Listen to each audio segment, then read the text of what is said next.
Hello everyone, welcome back to my channel.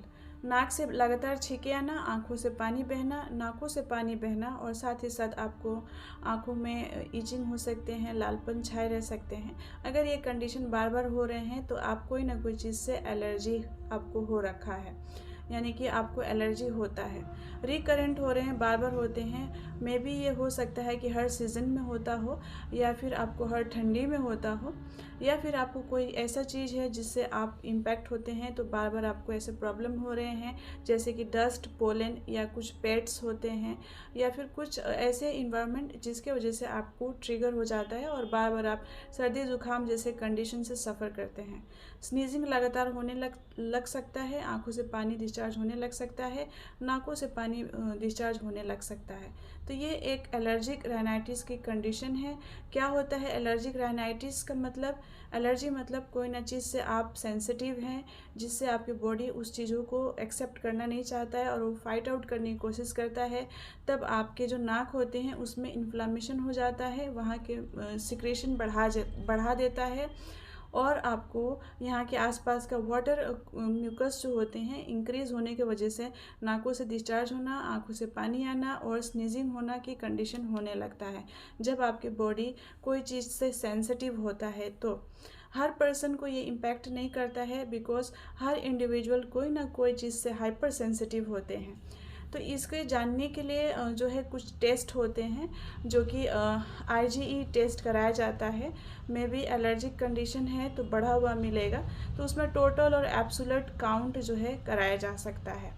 इसके साथ साथ कुछ ऐसे कंडीशन हैं जिसकी वजह से आपको ट्रिगर हो रहे हैं, जैसे कि नाक में मांस बढ़ जाना, नेज़ल पॉलिप, उसके वजह से भी आपको लगातार छींके आ सकते हैं, आपको आंखों से पानी बहना हो सकता है, नाक से डिस्चार्ज हो सकता है, और आपको हो सकता है ईयर में भी जो है पेन हो सकते हैं, थ्रोट में इन्फेक्शन हो सकते हैं, या फिर आपको नाक की हड्डियाँ टेढ़ी हैं, यानी कि जो नेज़ल डेविएटेड की कंप्लेन है, उस कंडीशन में भी ये हो सकता है।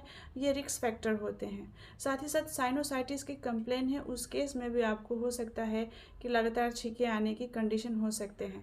साइनोसाइटिस जो होते हैं उसका म्यूकस सिक्रेशन बढ़ा देना, उसमें सूजन हो जाना, फेस में होते हैं जगह जगह पे छोटे छोटे साइनस, जिसमें म्यूकस का एक्सेस सिक्रेशन होने लगता है, इन्फ्लामेशन हो जाता है, तो लगातार वो डिस्चार्ज होने की कंडीशन होने लगता है। तो ये कुछ रिस्क फैक्टर्स थे और कुछ ऐसे कंडीशन थे इन्वायरमेंट में जिसके लिए आप उसके लिए सेंसिटिव है, उससे तुरंत कांटेक्ट में आते ही आपको लगातार छींके आना और नेज़ल डिस्चार्ज और आंखों से पानी आना जैसी कंडीशन होने लगती है।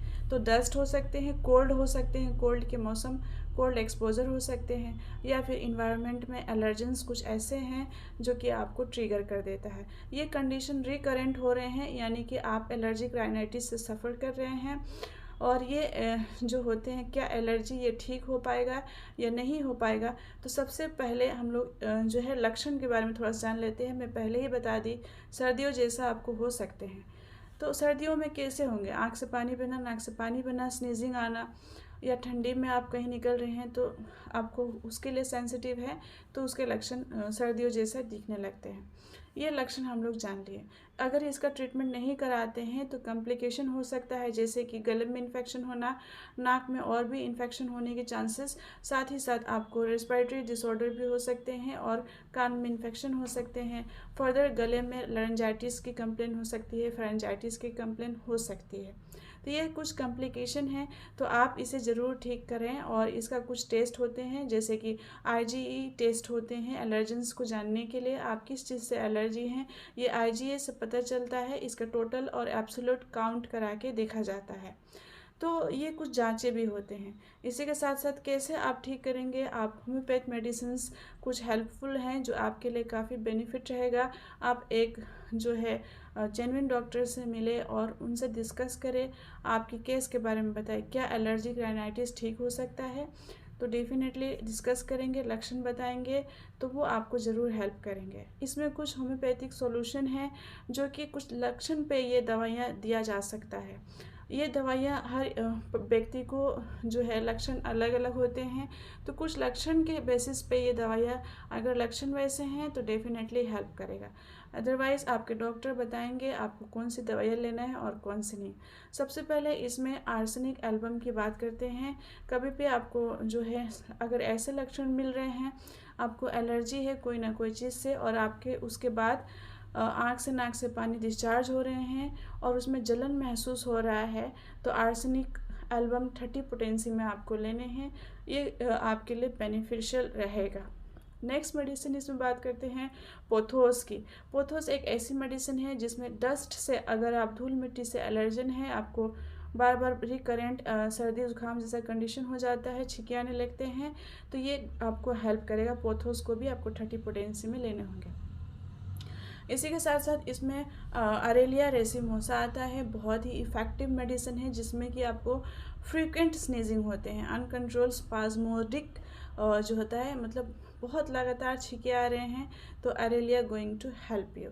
इसी के साथ साथ और एक मेडिसिन है साबाडीला, जो ठंड से थोड़ी सी हवा ठंडी लगी नहीं, एयर के कंटेक्ट में आए नहीं कि लगातार छींके हो रहे हैं, चाहे मॉर्निंग में हो या फिर कोल्ड एयर से एक्सपोजर हो रहे हैं, थोड़ी सी लिस्ट एयर कंटेक्ट की वजह से आपको लगातार छींके आ रहे हैं, तो साबाडीला गोइंग टू हेल्प यू। इस तरीके से एक और मेडिसिन की बात करते हैं एलियम सिपा।